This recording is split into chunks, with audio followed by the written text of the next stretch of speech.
Thank you again, everyone, for joining us tonight with our new Cafecito Con series event. My name is Ali, and I am the webmaster for the Reformer SJSU High School Student and Alumni Group. I don't know if I see any other officers here who want to introduce themselves before we head through. I'm Sophia. I'm here, secretary. Hi, Ale. Hi, everyone. Hello. Quick question, Sophia. Can you monitor the chat because I cannot see it on my end? The chat. Thank you. I see Alejandra is here as well. Hey, Alejandra. Hi, everybody. Yeah, it's Alejandra. I am the social media and marketing liaison. Thank you for being here and keep following us on Facebook, Instagram, and Twitter. I see Petri too. Hi, my name is Petri and I'm the alumni liaison. I'm very happy to be here today and yeah. All right, awesome. So I'm here to introduce Beatriz Preciado. She is a public librarian. She's been in public librarianship for God knows how long. I know her through my position in Orange County, and I'm gonna let her take it away. Sounds good. Hi, everyone. I hope you're having a good day. I know 5:30 is a difficult time, so I definitely want to thank you for joining us. I'll try to share with you as much information as possible so that you can, take away whatever it is that you want to take away from this presentation. So as Ali mentioned, my name is Beatriz Preciado, and I have been a librarian, a public librarian for over 10 years. So I will tell you a little bit about my career path, some things I've learned along the way, some lessons, and my best advice that I can give you. So Ali, will you drive the presentation? Okay. Little housekeeping, really quick. The event will be recorded. You are being recorded, so people can watch this again or they couldn't make it. And please ask questions in our chat for the Q&A to follow. I also have an icebreaker following up that I can have Beatriz present as well.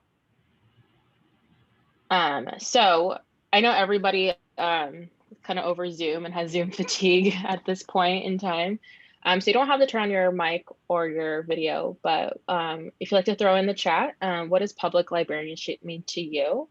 We can read out responses right now or during the presentation during breaks to see what people are thinking, what they're feeling when it comes towards public librarianship. If you want to say anything right now, please do so. If not, then we just continue.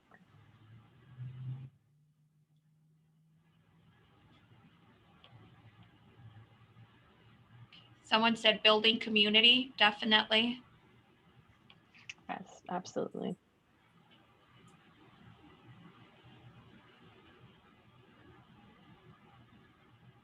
Serving others, of course.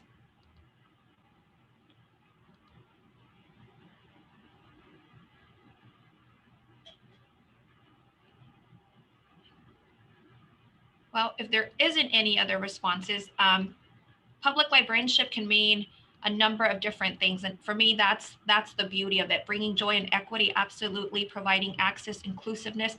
It's all of these things that go into public librarianship. So for me, this is what makes my job so enjoyable, and I get to do something different every day. So in terms of educational background, I think a lot of you are students at San Jose State. So I was there once. I did the program back in 2010. I did it all online, and now I don't know how I got through the program online, because I think, as Ali mentioned, I'm so fatigued with the Zoom and everything just being online. But back then it proved very convenient in terms of having, work and life and school balance. So I definitely appreciated the program being online. So I completed that. And before I went to San Jose State, I went to Cal State Fullerton, where I earned a bachelor's degree in human communication. So I was interested in human communications. How did I get to San Jose State University? So after Cal State Fullerton, I wanted to be a social worker, and my mind and my heart were set on that. I wanted to help my community. Little did I know that you could do this obviously through librarianship, right? So I had applied to USC and I got accepted, and it was time to make a decision. And at that time I went to the campus, I sat in on their classes, but I couldn't sign on the dotted line when it came to all those student loans. I just couldn't do it. So at that time, I was working part-time for the Santa Ana Public Library, and they had received the Laura Bush grant. The Laura Bush grant is still around and people can apply for it, and it's completely different. So for Santa Ana Public Library, what they proposed to do was, it was called the Seeds to Trees program. So basically mentoring people through library school. And at that time, they offered me the opportunity to go to library school. I would receive mentorship and a lot of cross-training opportunities. So I decided to, instead of going to USC and pursuing social work, that I would become a librarian and I would be able to give back to my community in a different way. There's a lot of, just overlap with social work and librarianship. So I definitely made the right choice.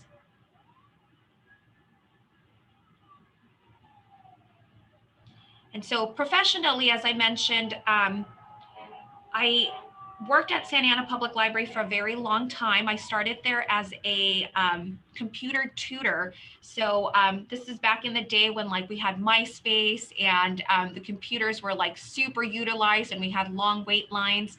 And Santa Ana Public Library has a computer lab in their basement. So that's where you could find me. As I mentioned, I started as a computer tutor, and then luckily through the Laura Bush grant, I was able to cross-train and I was able to do a little bit of children's programs, so story times. I was able to work with teens. And I think actually that's the beauty of public librarianship. Once again, I mentioned that, that you just never know where you're gonna end up. I never thought I could do or wanted to do teen activities, and I ended up enjoying them because you really get to touch the life of a teen where they really need it the most. So I worked with teens, and then eventually I worked with adults, and I was working there part-time. So I worked for the city of Santa Ana for a number of years on a part-time basis. And then I was also working simultaneously at the Anaheim Public Library, also in their computer lab. So yes, I was working in 2 computer labs, but this allowed me to, it really helped me do my homework on the job. I mean, there was a lot of flexibility, so I loved it. And then eventually I did become, Santa Ana Public Library offered me a full-time position. I was their workforce, it was a long title, it was the Workforce Center project coordinator. And so what I did was I handled a large grant that dealt with workforce, so employing youth in the city of Santa Ana, ages 16 to 21. And so I did that for a number of years. And then finally, after that, I decided that I wanted to spread my wings. I wanted to go to a bigger system, and I applied for the County of Orange, and I was hired to be the adult services librarian at the La Habra Library. So that's where you see that picture. So that's where I've been ever since, at the County of Orange.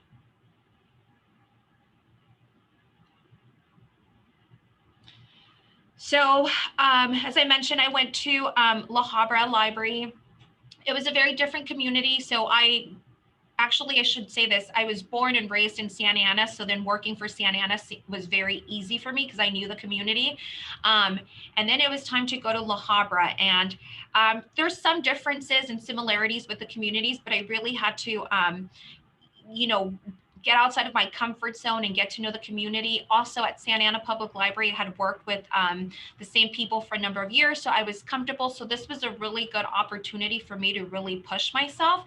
So I was at the La Habra Library for some time, and then I loved doing programs. And one of the things that I did with Santa Ana Public Library was I didn't really have a budget for programs. So I had to get super creative. I had to learn how to negotiate. So you learn those negotiation skills. you start to form partnerships and really looking at your community and how that community can help you so that you can meet, your mutual mission that you have. So when I went to La Habra, I was doing a ton of programs for my community, again, with no funds, no budget. And so there was this position, programs coordinator, and I really, really wanted it. And I, had done a good job at my local library where now I was going to take it system wide. So in my current position, what I do is I do system wide programs, anything related to, so here at OC Public Libraries, we have 32 libraries, so it's a bigger system. Santa Ana Public Library has 2 libraries in the city, and at Anaheim Public Library, there's 7 libraries. So this is a big system. So 32 libraries. My job entails planning a summer reading program. I do book to action grants. I do the career online high school program. So anything that relates to the entire system is something that I'll do. I organize trainings for our staff. So basically my job entails programs and grants for the entire system. I do provide support for staff as well if they have a question, or if they received a grant, I do guide them from start to finish. There's certain parameters and policies that we have to follow as a county agency for our grants and our programs. So I definitely help them with that. So that's in a nutshell what I do in my current position. And here are some of the things that, as I mentioned, that I do. As the programs coordinator, one of the things that I do is I do supervise the literacy department. So here at OC Public Libraries, we have a literacy department. The literacy department provides assistance in reading and writing to the entire Orange County community. So that's a big community. We have a department of 5 staff members, and they provide services to the entire Orange County community. Another unique thing about literacy that I'm very proud of is we also, obviously not right now during COVID, but one of the things that we do is we also serve our local jails here in Orange County for both men and women. So we have a program called Working with Inmates, where we go to the jails and we provide literacy services. Very important. It's a great way for us to introduce library services, hopefully for them after and for their family as well. So that's part of our literacy department. For literacy, one of the things that I'm also proud of is we not only help the individual, but also their families, because it's super important that if the individual is maybe falling behind, and if they have children, more than likely those children will be behind in their studies as well. So the department works together with the entire family. So I think that's one of the strengths of the program. The NEA Big Read is a grant. It's a one book, one community. So every year we do apply for it. This year we're doing Lab Girl. So we're doing a lot of STEAM activities. Like I said, it's great because we have a lot of power in numbers, but trying to coordinate with 32 libraries can be challenging. So you just have to, balance and prioritize. The other thing that we're doing during COVID is, so we've been open, close, open, close. But one of the things that we're doing is we're doing the craft of the month to help families at home have some activities. So what we do is, one of the things about OC Public Libraries that I really enjoy is we have a ton of committees because we have a large staff. So we have a craft committee, and they help me put together these crafts of the month, we call it. So people can come during curbside or grab and go, and they grab their craft of the month. They do it at home, and then they can tag the OCPL social media site, and then you can see what we're doing and what they're doing, and they really enjoy it. The other thing that I'm working on is Career Online High School. So a lot of different library systems have this program. This is for individuals who are over the age of 19 and are trying to earn an accredited high school diploma. So again, this is something system-wide that we're promoting. We push it. We're hoping that everyone that is interested in receiving a high school diploma has that opportunity. And I'm sure you guys know this, but obviously all of our programs are completely free of charge to the student. So this Career Online High School is no charge to them. This is a grant funded program as well. The California State Library does put it's a matching scholarship that we call it. So they do a matching scholarship, and then OC Public Libraries is responsible for the other one. The Literary Orange program is a virtual celebration of authors, readers, and libraries. We have this annually. Last year, we did have to cancel. This year, we're going virtual, and we're hoping to be back in 2022. This was something that was done before. The person who had my position before, they've done this. I think this was our 16th. This is our 16th year. So it's a celebration of authors. We invite, so again, I have a committee who helps me because I could not do this alone. We invite about 70 authors and moderators. We have this offsite. There is a cost for this event because it's offsite. It's at the Newport Beach Marriott. So, you know, there's a cost associated to that, but it's a great way for us to celebrate reading, just different genres. It's a really fun event. There's a lot of planning behind the scenes. So again, it's in public librarianship, you learn so much about planning and budgeting and contracts and all that great stuff. The other program that I want to mention is Lunch at the Library. So Lunch at the Library is something that we've been doing. In 2020 would have been our 5th year. We started small at one library and then we started expanding. So now we're at 6 different libraries. Again, this takes a partnership with the local school district. So during the summer, the way it works is some of the students are reluctant to go back to their school, right? Because they want to be off for the summer. So the library provides a space where the students can come and pick up their lunch. And then that's a great way for us to connect them to some of our programs. So like summer reading program, literacy services. So for us, it's a win-win. I believe in 2019, we served over 20,000 lunches. So it's a great program. We're looking to expand it. Of course, you know, last year and this year will look a little bit different, but again, I'm hopeful in 2022 we'll come back and we'll be able to keep serving those lunches. Next slide. And oh, here are some photos. So, you know, with the programs, you just never know. And again, it goes back to like your negotiation skills. So here's a picture. Those are my nieces, and I was able to take them to an event with DJ Lance from Yo Gabba Gabba when they were younger or littler. They used to really like that show, and we were able to get him to come to the La Habra Library for a story time. So, you know, they were over the moon. I was their favorite aunt that day for sure because they got a special meet and greet. Then Allie reminded me, I totally forgot about this event. But we did have an event. So as part of Literary Orange, I don't have a budget for authors. So all of the authors that I mentioned that we invite come without an author honorarium. So I really have to work hard to make sure that we're selling tickets, that people are buying books. So, you know, it's that whole moving and shaking. So one of the things that I always do is I always shoot for the stars. You never know. I mean, what's the worst that can happen, right? Someone says no to your author invitation. So I did reach out to Gloria Steinem. I forget what year, if this was 2018, 2019. But I reached out to Gloria Steinem and I asked her to be our keynote speaker for Literary Orange. And so she was busy. So they said they couldn't make April work. And I said, okay, no problem. April doesn't work. What about February? And they said, well, let us look. So we went, it was a lot of back and forth, but we got them to come. We convinced her publicist to let her come as part of a book tour. So this was probably the biggest event I've ever organized. We had to go to the Bowers Museum here in Santa Ana, and we had like 750 people at the event. So that was a highlight of my career.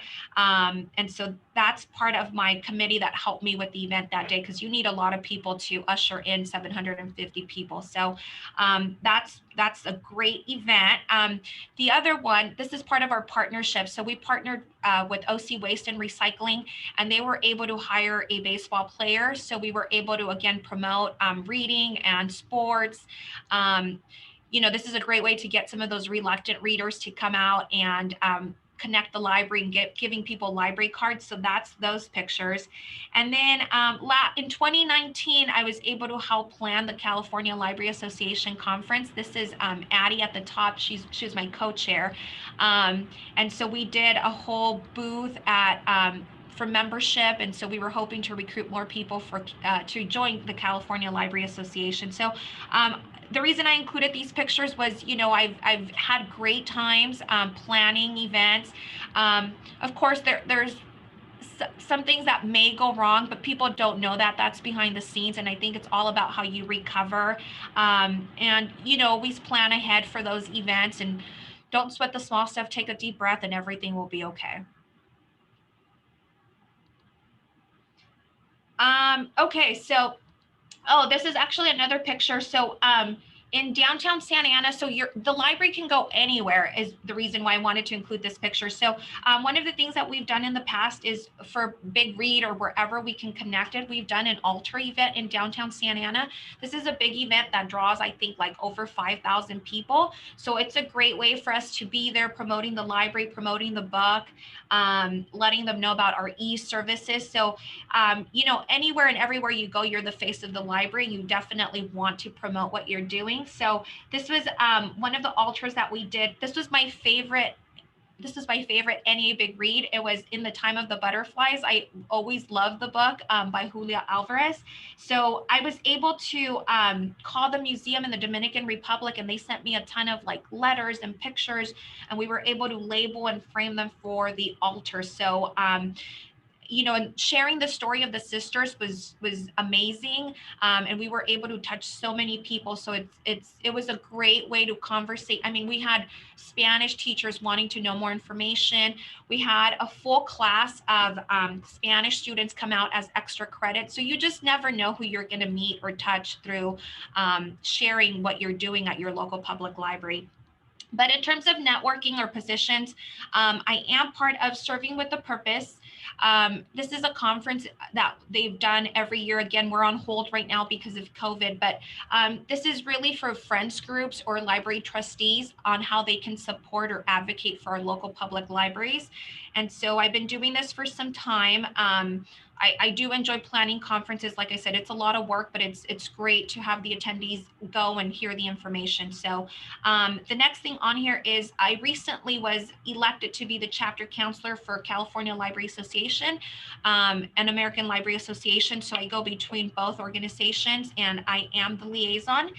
I'm also part of the Orange County chapter of Reform. I'm the current president now. I just started in June of 2020. I have so many goals, so many things I want to do with Reforma, but again, we are on hold for COVID. But as soon as we can, I'm hoping to fundraise and just increase our membership. So yeah, so the next thing on here is California Center for the Book. So California Center for the Book, if you're not familiar, they do have opportunities such as Book to Action. They've done mental health initiatives. So they have a lot of programs that help the state of California. So if you're ever interested in programs, that would be a great way to find out more.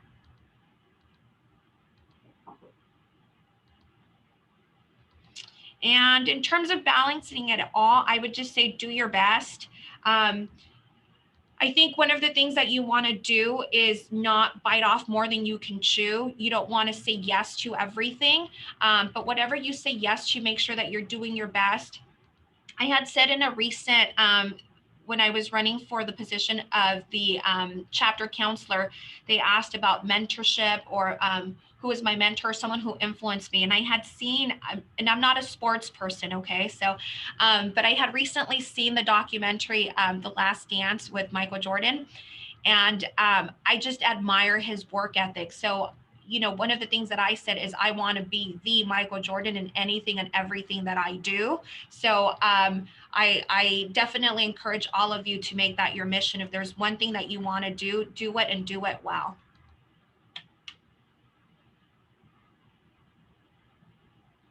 All right. All right. Thank you, Beatriz. I know you talked about, I'm going to sneak in a quick question before everybody else. I talked about how programming is such a huge and vital part of public librarianship. Can you speak upon like your positions before you got to that? So like, working reference or circulation or what have you, and how basically what you did and how that was like. Wait, say that one more time, Allie. So before you became like a program coordinator, you mentioned that you were adult librarian, right? So yeah. What did that entail? What were your responsibilities and what was the whole experience like for you? Sure. So when I was the adult services librarian at La Habra, one of the things that we definitely wanted to make it our goal and our mission was to reach out more to the Spanish speaking population. So again, knowing your community is super important and it's a big part of your job. So what did that mean for me? I was going to the local Northgate Gonzalez market, and I was doing outreach and sharing with them about the summer reading program. So as part of my duties, I would do summer reading program for adults, encouraging them to read during the summer. Again, it's very important that if we're encouraging the little ones to read, that we as adults are modeling that behavior as well. Collection management was another big one. Here at OC Public Libraries, we have evaluators. And so they'll send you lists, and you have your list and you have your budget. So again, you got to be good with your numbers. Your budget can't go over budget. You have to be organized. You have to process your items. And then you want to make sure that your items are circulating. So like displays, or how do I get, this book to go out into the community. So you definitely take ownership and responsibility for your collection. Programs was a big one. The other thing as a librarian that was part of my job responsibilities is working the desk. So again, you got to know your community with the questions. And when you're on the desk, you answer questions from all age groups, the kiddos coming in with their school project, moms looking for Spanish books.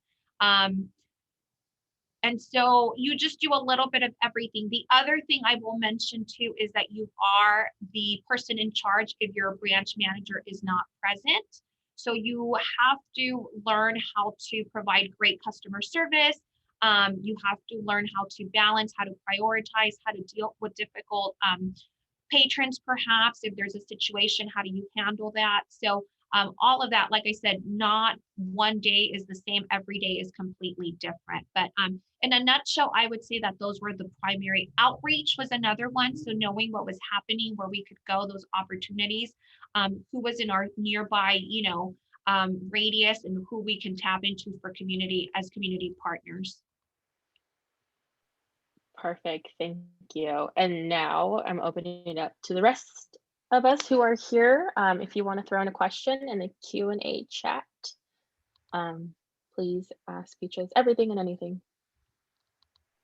I hope I didn't scare you guys away.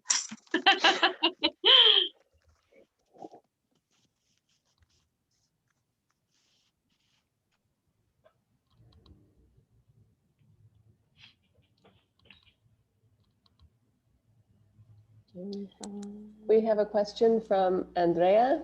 What was your degree focus at SJSU? Oh my gosh, I've been trying to remember that and I can't remember. Same thing for Cal State Fullerton. I'm like, what was my focus? And I just can't remember what it was. It's been so long, or it's just something that you don't think about often. So I really can't remember. I'm sorry.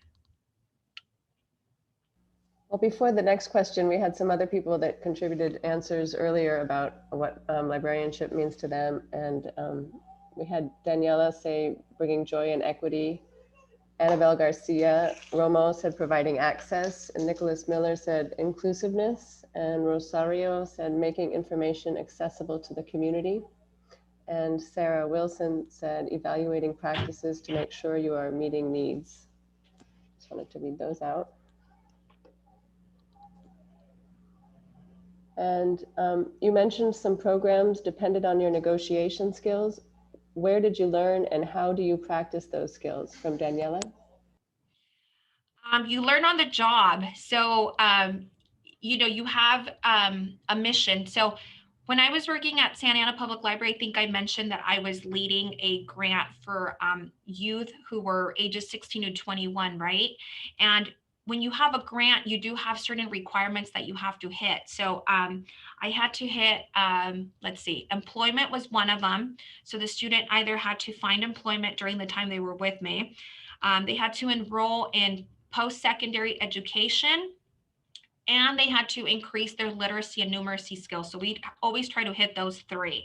And so how do we get there, right? So what I did was I created this like calendar of like different programs that would help us hit those three requirements. But again, I had no budget. So basically what you had to do was knock on a lot of doors, send a lot of emails, cold calling, and see who was able to help you out. And I think the best way to put it is, you know, you pled your case, like, this is what I'm trying to do. This is my goal. I have, you know, I call them kids, but they're teenagers. You know, I have these teenagers and this is what we're trying to do. They're from the city of Santa Ana. You know, can you help us out? Could we maybe just do one session and then see how that goes and then come back for more? That one was pretty easy. I will say the ones with the authors are a little bit harder, where you're trying to negotiate with them. So this is how I start the conversation. I never talk about money in that first conversation. I just, you know, say everything that it is that we're trying to do. And then I let them follow up and say, okay, well, what's the honorarium? And then at that point we start to negotiate, or, you know, if there isn't an honorarium, how this would benefit them. So always make it about how it would benefit them. Are they on a book tour? You know, could we be added as part of that book tour? Right now, it's a little bit different because a lot of things are being done virtually, but when the authors are on book tour, you definitely want to try and see if you can become one of the stops. And then if you do become one of the stops, and if you have no money, how do you negotiate? So you try and you guarantee X amount of books sold. So that means, yes, so that could be tough, but that means that basically you're going to do your best on your end to promote the event so that you have a good, strong attendance. So I think it just depends on the event, but what I tell my committee or the group of people I'm working with, never be afraid. You know, the worst thing that can happen is they say no, but you definitely just want to ask. And you get better with time and with every interaction for sure. Okay, we have another question from Glenn. With COVID impacting programs, have you been able to modify programs or create new ones that meet social distancing? Yes, so at the beginning of COVID, we had to cancel a ton of programs. You know, it was just something that we haven't encountered before. So it was difficult, but then slowly, and then at the beginning, we were thinking it would be a 2-week period, and now we're still here. So we've been able to do new programs. As I mentioned, we're doing like the craft of the month. Our story times are now virtual. We've been able to do author events that we wouldn't have been able to have the opportunity because of travel. So there is some possibilities or opportunities with COVID programs. And everything right now is virtual. Like I said, we're doing our best to promote. We're learning as we go. In terms of virtual programs, we're trying to make them a little, you know, short and sweet so that people get the information and then they can go and it's not like this long program. So it does create new opportunities. And I think you definitely, just as part of your career or whatever it is that you're doing, you definitely want to move on those opportunities and see how you can benefit from them and how you can help your community during this time, which is super important. One of the things I will mention that I didn't mention previously is there's a lot, someone mentioned equity, and we've seen that right now with like Wi-Fi and hotspots and, you know, all of that during distance learning and telecommuting. So one of the things that OC Public Libraries did is we did launch an initiative where we are loaning out hotspots to the public. And we also have 2, they're called WOW vehicles, so Wi-Fi on wheels. And we go to different parts of the community that we've identified as you know, like an apartment area where maybe there's not a lot of Wi-Fi connection or access. And so we go, we park the vehicles. So that created a new opportunity for us during COVID.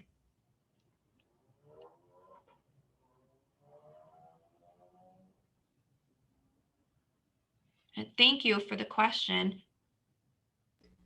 We have another one. Oh, it's a continuation from Glenn. Having lived all over the OC myself, how has your experience been with bringing in community members who often felt left out or marginalized? And has there been a stronger push to service those communities? So as I mentioned, we have 32 libraries throughout Orange County. And so all of those libraries are in different communities. So every community is very different.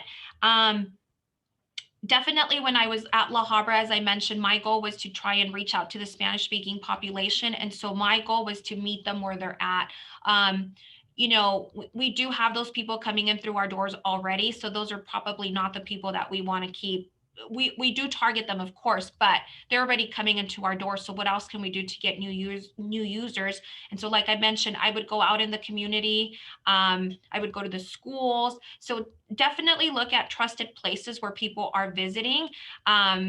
The schools are a great place. Get in touch with the PTA, your community liaisons at the schools, so that you can definitely see what needs are there and how we can connect. A lot of outreach. You have to do a lot of outreach and definitely get out there. Sarah Wilson would like to know, how does Wi-Fi on wheels work? Is it just a hotspot in the car? No, it's actually, so it's an SUV. So I had always pictured it to be like this huge vehicle, but no, it's an SUV, and it has a trailer in the back, and the trailer has like an antenna, and that'll pick up the Wi-Fi service. The hotspots, and then they have like a pop-up tent, and they set up the tent right in front of the vehicle to kind of advertise, this is OCPL, we're here, so we can give you a library card. We do bring some books too. And then we do have like crafts of the month, and just we promote our story times and other programs there in the community. And then people can, if they wanted to, loan or check out a hotspot for a 3-week period. So yes, two separate things. We have the vehicle, and then we have the hotspots.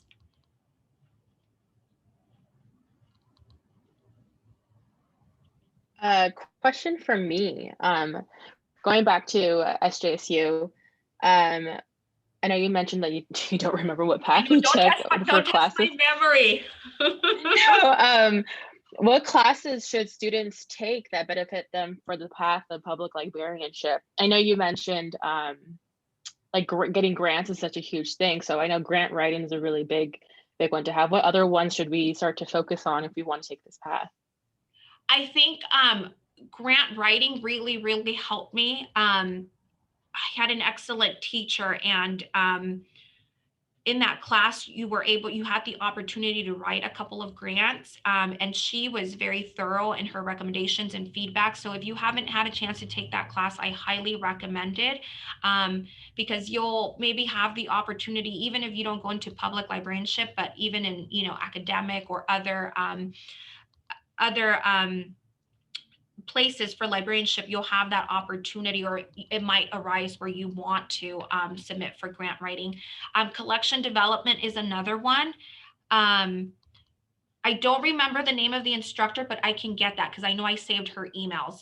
It started with a V, so I don't know if anybody's taken any of the grant writing courses right now, but her last name started with a V. I remember that much. So collection development is another good one, because you definitely want to have strong collection management skills when you're on the job. It'll definitely help you so that you have a strong, diverse collection to meet the needs of your community. And like I said, every community will be different. So no, not Villa Grande. No. Valentine, no, but I will get back to Allie for sure. I'll send her the name. So definitely collection management is another is one that I would recommend, along with grant writing for sure.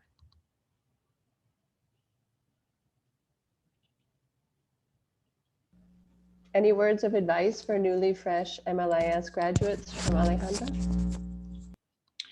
I think my best advice to you would be open, be flexible, be willing to adapt. No big is too big, no job is too big or too small. I think you definitely want to go into the profession and learn as much as you can. I mean, we are lifelong learners. That's what we advocate for. So I think just as long as you go into anything with an open mind, like I said, every day may be different. If there's something that's challenging, take a breath, start again, find a good mentor, someone who can help you, a good supervisor, surround yourself with a good positive network, either, students, or join an association where you can vent, you can, ask for suggestions. You're never alone. So ask for help. So I wish I would have done that sooner.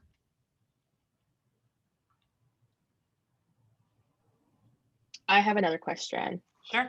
So say someone who has not stepped foot in a public library in terms of employment, what can they do? What should they do to add to their skill set to stand out for a public librarianship job?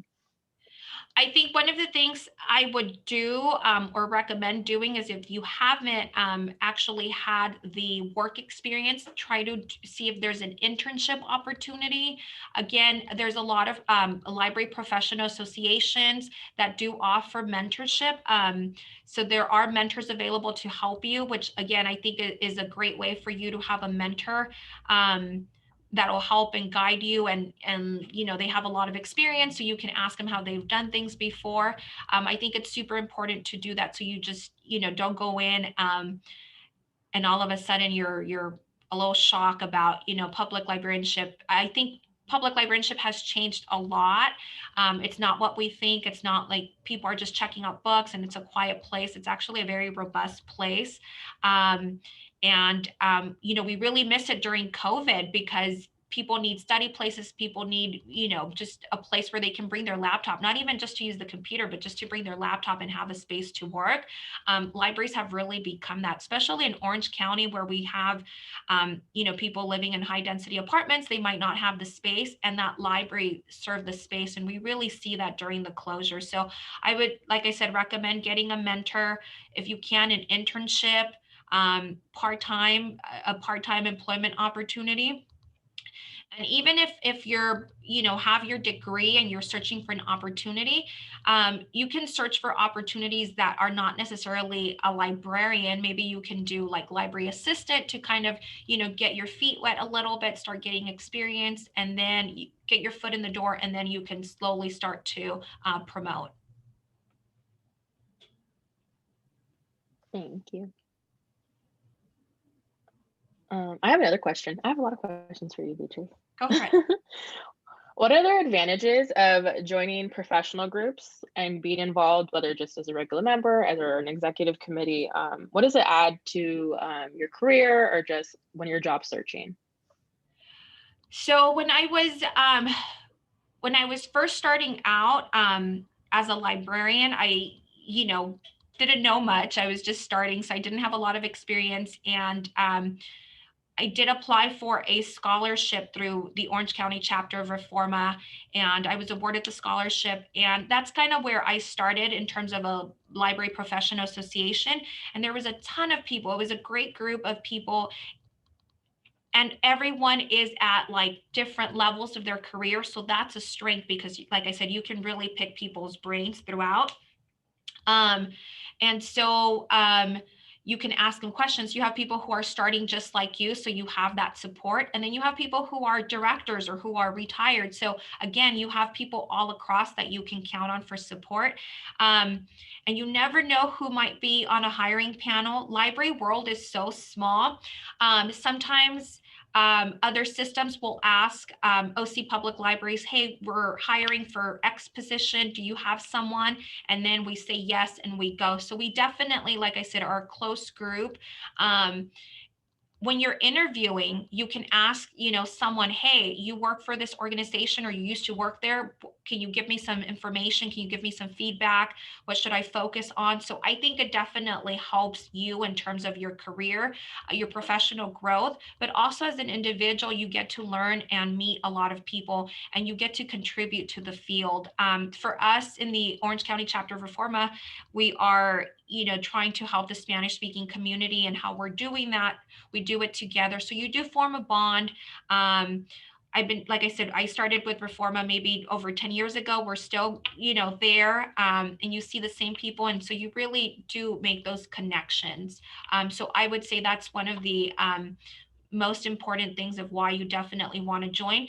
The other thing too is, if you're ever running for something like I did recently for the California Library Association, you can call on all of those networks that you have and ask them to share with their own networks, you know, for people to vote for you, to help you, to support you. And that's I think one of the strengths of joining a professional association. Awesome, thank you. I'm gonna give it couple minutes if anybody else has any questions, and then I'll just do some wrap up slides.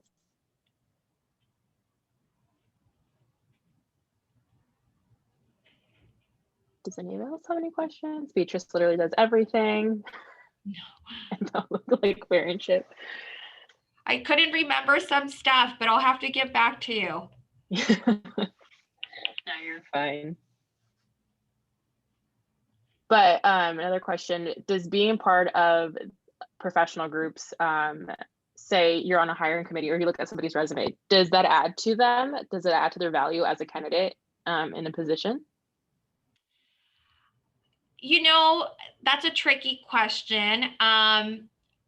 I think it can help you. So when you're answering a specific question, especially if you might not have a lot of experience, or maybe you don't have a lot of experience pertaining to that specific question, but you've done something with like your professional association, then I think it definitely helps for sure. I mean, the more experience and the more, you know, just partners and networks and colleagues that you have, I think definitely the better and the stronger you are for sure.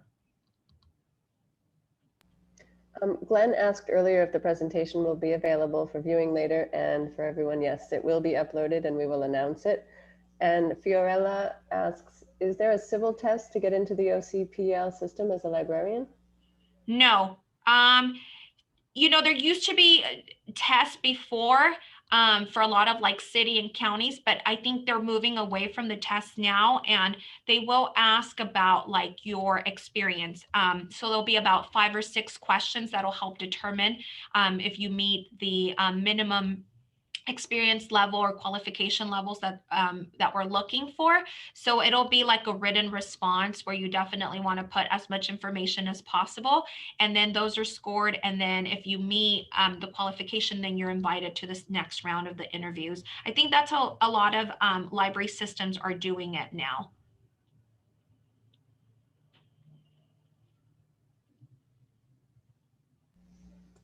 And Sarah would like to know, how often are you advocating for the library to OC?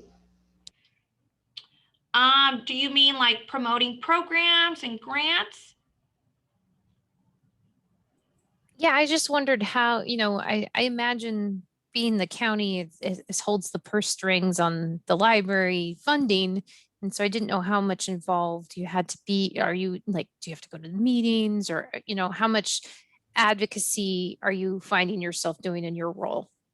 Yeah, so actually that's one of the things when I became a programs coordinator, there's so many meetings that I didn't have to attend when I was at La Habra or in my previous job. So yes, a ton of meetings. I had 3, this is my 4th meeting presentation today.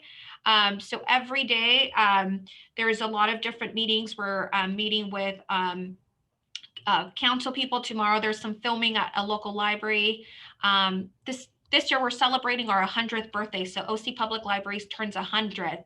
So we're doing all kinds of programs. Of course, it would have been different if we wouldn't be in COVID times, but yeah, no, definitely. We are constantly advocating and promoting everything that we're doing.